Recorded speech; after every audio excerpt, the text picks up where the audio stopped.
Hairdressers care about their clients. Salons are more than just a place to have your hair cut. We're the first port of call and we're the family. We're the ones that want to reach out and help you. It's showing people that as a community, we're caring and we're there to support. Family violence has been a problem in our area. Don't be afraid to ask people if they need help. The It's Not OK campaign is about social change and community change around people's attitude to family violence. 1 in 3 women will experience family violence in their lifetime. So if it isn't happening in your family or wider whānau, it's probably happening to someone you know. Family violence comes in many forms. There's the physical violence, which everyone knows about, and then there's the violence that's not so open, like psychological and emotional abuse.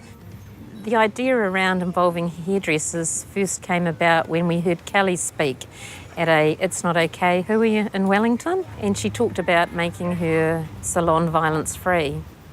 I decided to commit to the It's Not OK campaign because I felt it was important, being an advocate of domestic violence, that I had a campaign behind me supporting me.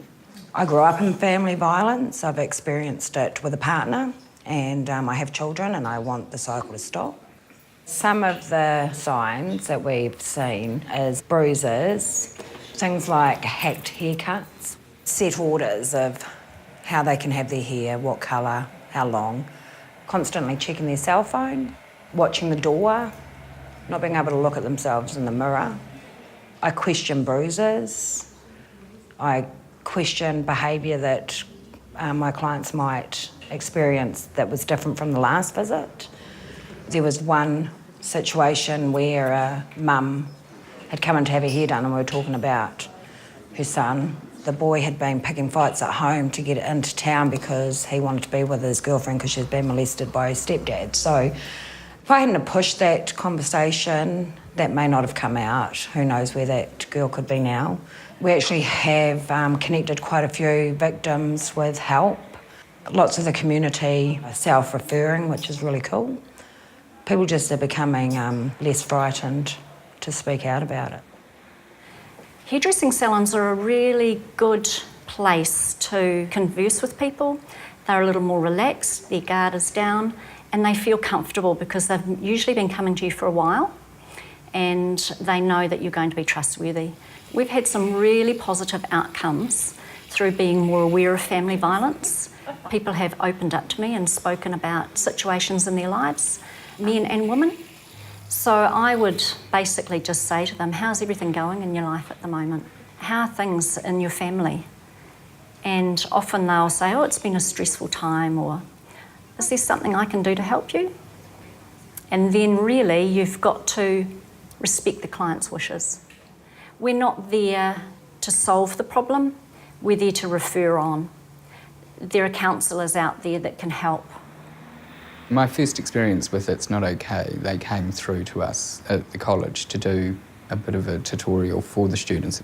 It hit home because I was in a relationship with a guy who was more psychologically abusive, who wore me down basically, and then in the end I snapped and I left the situation before it got too out of hand. I've had clients in the past that have been in abusive relationships. My client that was mentally abused, she had no confidence, couldn't even look me in the eye when she came in to get her hair done. By the time she did leave the country, she could look me straight in the eye and she could smile. The response from the students has been very good. They're not afraid anymore to voice their opinions about it and stand up for people.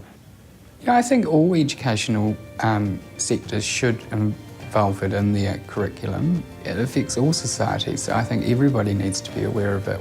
It's already started, and I just think now we just need the rest of the community to get on board and go with it. I do believe that we can be violent-free and, break the cycle. Other industries need to be more aware of who's coming through their door. They're in your community, so don't be afraid to ask the questions. We need to speak up and speak out about family violence, because the sooner we do, the sooner we can help people to get help and the better off our communities will be.